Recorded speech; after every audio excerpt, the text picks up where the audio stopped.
الحمد لله الحمد لله نحمده ونستعينه ونستغفره ونعوذ بالله من شرور أنفسنا من يهده الله فلا مضل له ومن يضلله فلا هادي له وأشهد أن لا إله إلا الله وحده لا شريك له وأشهد أن سيدنا وحبيبنا وقريبنا ومولانا محمدا عبده ورسوله الذي أرسله بالحق بشيرا ونذيرا وداعيا إلى الله بإذنه وسراجا منيرا فقد قال الله تعالى في كلامه المجيد والفرقانه الحميد পরেটাতে খাবার করছে আউযু বিল্লাহি মিনাশ শাইতানির রাজীম বিসমিল্লাহির রহমানির রহিম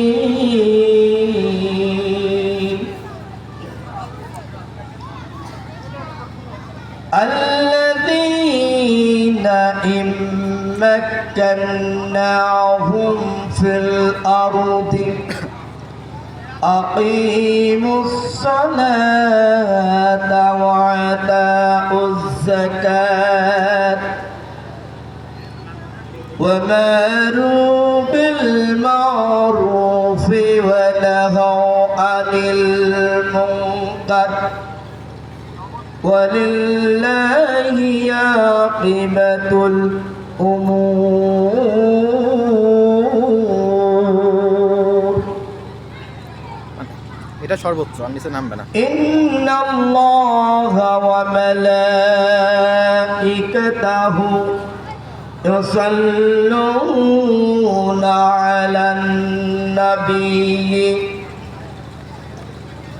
يا أيها الذين آمنوا صلوا عليه وسلموا تسليما اللهم صل على محمد كما صليت على إبراهيم وعلى آل إبراهيم إنك حميد مجيد اللهم بارك على محمد كما باركت على إبراهيم وعلى آل إبراهيم إنك حميد مجيد الحمد لله যাবতীয় তারিফ প্রশংসা আদায় করি যে মহান রব্বুল আলামিন আমাদেরকে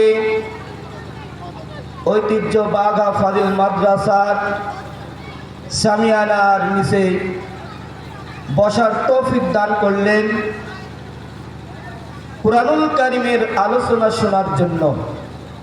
আমরা সেই মুনিবের দরবারে লাখ কোটি প্রশংসা জ্ঞাপন করছি।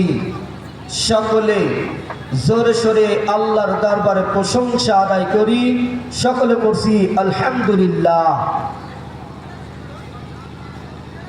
দরুদ ও সালাম বর্ষিত হোক সেই মানবতার মুক্তির দূত সাইয়্যিদুল মুরসালিন খাতামান নবিয়্যিন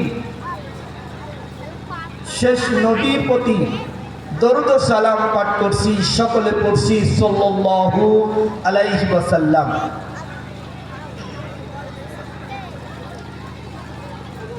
আল্লাহ পাক রব্বুল আলামিন আমাদেরকে জান্নাতের বাগানের মধ্যে বসার জন্য যে মনিব সুযোগ করে দিলেন, কিছু কথা বলার এবং শোনার জন্য। যাই হোক, ভূমিকা বলতে গেলে অনেক সময়ের দরকার। ভূমিকায় না যে সংক্ষিপ্ত আকারে পুরানো হাদিস থেকে আলোচনা করার জন্য ইচ্ছা পোষণ করেছি। মুনিবের দরবারে আরজি, আল্লাহ পাক সঠিক কথাগুলো বলার তৌফিক দান করবেন, আমিন। আল্লাহ রাব্বুল আলামিন তার শেষ নবীর পূর্বে ঈসা আলাইহিস সালাম, এই ঈসা নবীকে আল্লাহ রাব্বুল আলামিন উঠাই নিয়েছেন আসমানে। ঈসা আলাইহিস সালামকে উঠাই নেওয়া এই থেকে শুরু শেষ নবীর আগমন, শেষ নবীর জন্মগ্রহণের পরে নবীজির নবুয়ত প্রাপ্তি হওয়া পর্যন্ত যে সময়টা ছিল, এই সময়টার নাম বলা হয় অন্ধকার যুগ। সেই সময়ের নাম বলা হয় জাহেল সমাজ, বর্বর সমাজ। এই জাহেল সমাজ, এই সময়ের মধ্যে সেই সময় সুদ, ঘুষ, জিনা, ব্যভিচার, খুন খারাপি, অত্যাচার, মানুষ পাপাচারের মধ্যে লিপ্ত ছিল। মদ, জুয়া, গাঁজা, ফেন্সিডিল, ইয়াবা, হাউজিং, লটারি, ক্যাসিনো সব পাপাচারের মধ্যে লিপ্ত ছিল। আরো যাদের কন্যা সন্তান জন্মগ্রহণ করতেন, এই কন্যা সন্তানদেরকে জীবন্ত কবর দেওয়া হতো। কন্যা সন্তান জন্মগ্রহণ করলে আছাড় মেরে তাদেরকে মেরে ফেলা হতো, হত্যা করা হতো। বর্বর সমাজ ছিল সেই সময়টা।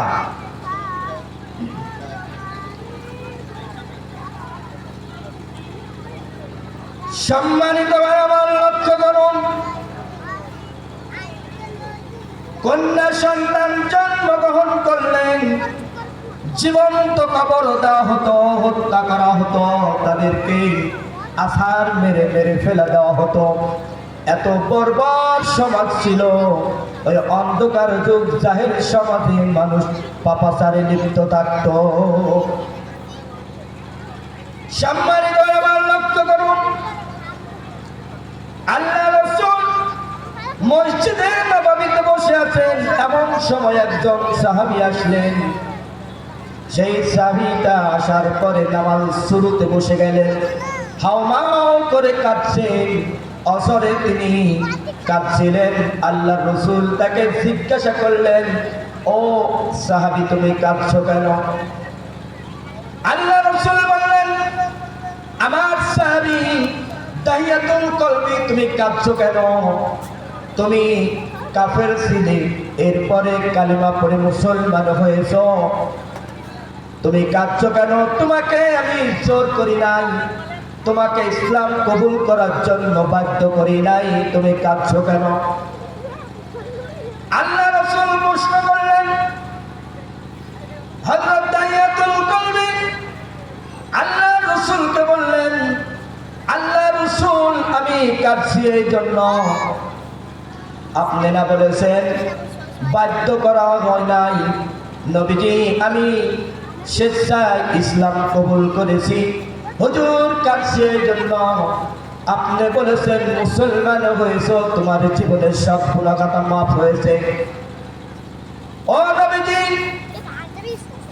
আমার অন্তরের মধ্যে একটা বিষয় বারবার জাগ্রত হয়, হুজুর আমি এমন কিছু বড় ধরনের গুনাহ করেছি, গুনাহের কাজ করেছিলাম, আমি ইসলাম কবুল করার পরেও ওই গুনাহের কাজ, ওই কথা আমাকে বারবার স্মরণ করে দেয়। আল্লাহ রাসূল বললেন, সাহাবী কি এত বড় গুনাহের কাজ করেছো? হযরত দাইয়াতুল কলব বললেন, হুজুর যে বিষয়টা আমার অন্তরের মধ্যে বারবার জাগ্রত হয়, সেই বিষয়টা আল্লাহর রাসূলকে শোনালেন। হযরত দাইয়াতুল কলব বললেন, হুজুর আমি যখন কাফের অবস্থায় ছিলাম, আমি ব্যবসা করার জন্য সেই সিরিয়া গমন করব, ব্যবসার উদ্দেশ্য রওনা দিব। আমার পানের স্ত্রীর গর্ভে সন্তান বাচ্চা ছিল, গর্ভবতী ছিল। হুজুর আমার পানের স্ত্রীকে আমি বললাম, আমার পানের স্ত্রী শোনো, আমি ব্যবসার জন্য সিরিয়ায় যাব, আমি তোমাকে একটা কথা বলে যেতে চাই। আমার পানের স্ত্রী, তোমার পেটে গর্ভের সন্তান আছে, সন্তান জন্মগ্রহণ করলে, যদি পুত্র সন্তান জন্মগ্রহণ করে তাহলে তাকে বাঁচিয়ে রাখবে, তাকে তিল তিল করে আদর ভালোবাসা দিয়ে তাকে মানুষ তৈরি করবে। আমার স্ত্রীকে বললাম, ওই স্ত্রী আর যদি কন্যা সন্তান যদি জন্মগ্রহণ করে তাহলে সেটা বাঁচিয়ে রাখবে না, সেটা তুমি জীবন্ত কবর দিয়ে তুমি দুনিয়া থেকে বিদায় করে দিবি।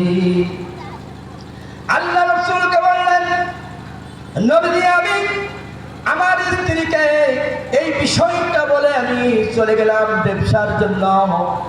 5-6 বছর পরে আমি বাড়িতে আসলাম। বাড়িতে যখন আমি প্রবেশ করলাম, পিছন দিক থেকে কে যেন একটা ফুটফুটি সুন্দর মহিলা আমাকে আব্বা আব্বা বলে ডাক দেয়। আব্বা আব্বা বলে চিৎকার দিয়ে ডাকে।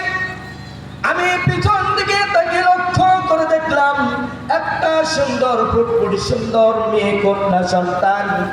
আমি বাড়ির মধ্যে ঢুকলাম, আমার পানের স্ত্রীকে জিজ্ঞাসা করলাম, স্ত্রী আমাকে বারবার পিছন থেকে কে যেন আব্বা আব্বা বলে ডাক দেয়, কন্যা সন্তান, এই সন্তানটা কার? তার স্ত্রী এক সময় তাকে বললাম, এইটা হলো যিনি আব্বা আব্বা পিছন থেকে ডাক দিয়েছে, সেটা আর কেউ নাই, সেটা হলো আমার সন্তান অমুক নাম, এটা হলো আপনার কন্যা সন্তান। আল্লাহ রাসূলকে বললেন, নবীজি আমি কি করলাম? আমার স্ত্রীকে বললাম, ও পানার স্ত্রী, আমি দীর্ঘদিন থেকে আমি শ্বশুর বাড়িতে যাই নাই, একটা কাজ করো, এই মেয়েকে তুমি গোসল করাইয়া সাজগুজ করে তুমি বের করে দাও, তার নানির বাড়িতে বেড়াতে যাব।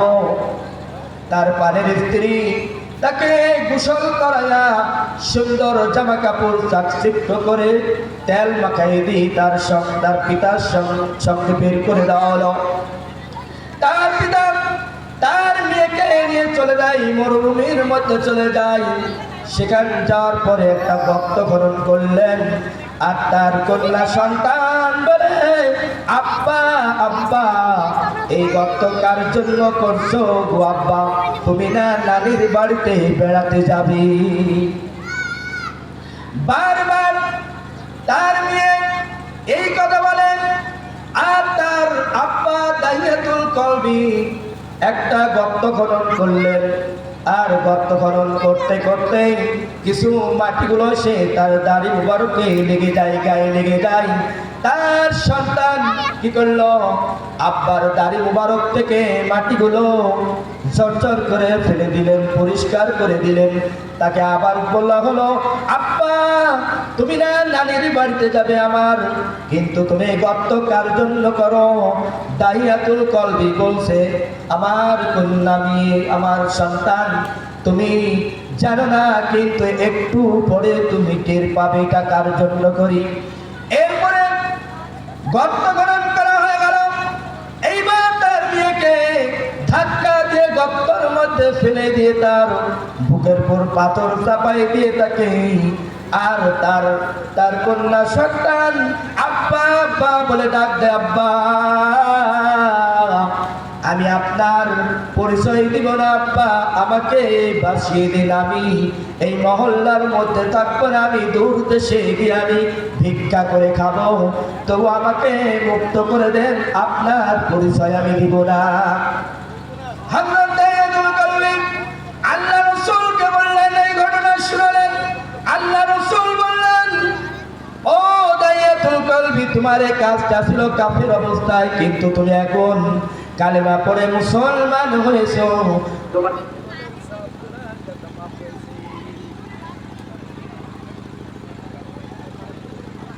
সম্মানিত লক্ষ্য করুন, হযরত দাইয়াতুল কলবি বললেন, হুজুর আমি স্বপ্নের মধ্যে বারবার আমার মেয়েকে হত্যা করেছি। আমার মেয়ে স্বপ্নে বারবার আমাকে বলে, আব্বা জান আমার কি অপরাধ ছিল, আমার কি দোষ ছিল, তুমি আমাকে জীবন্ত কবর দিয়ে আমাকে হত্যা করেছো।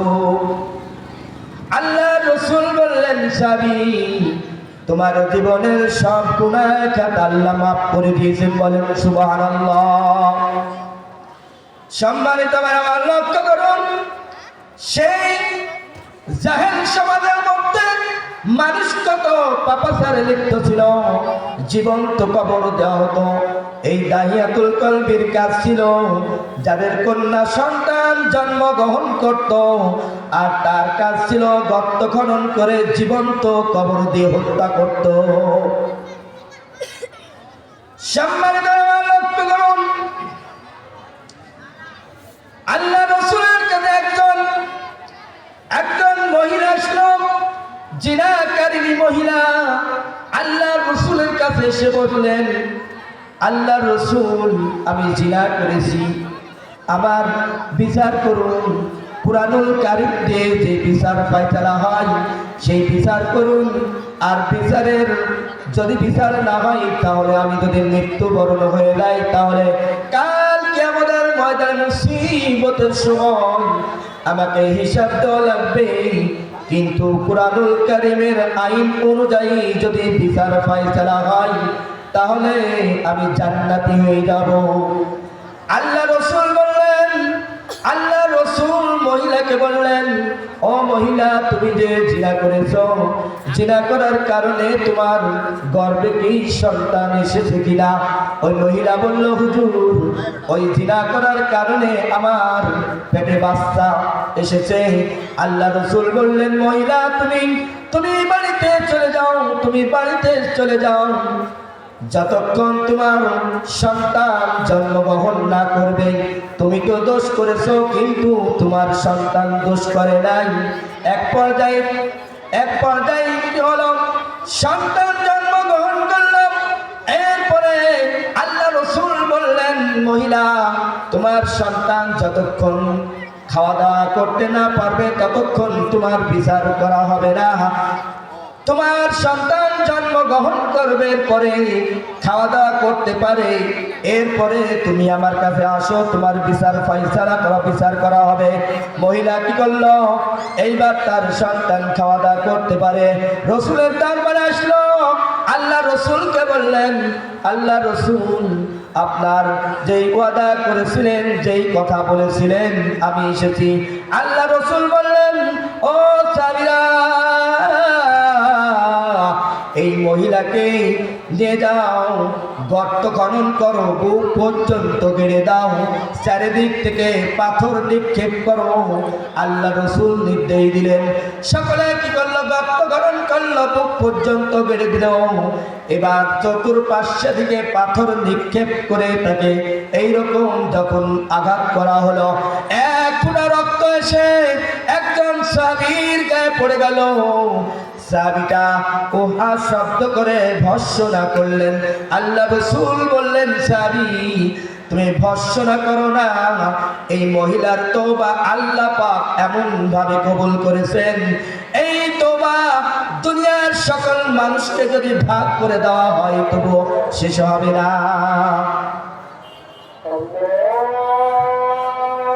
الله أكبر الله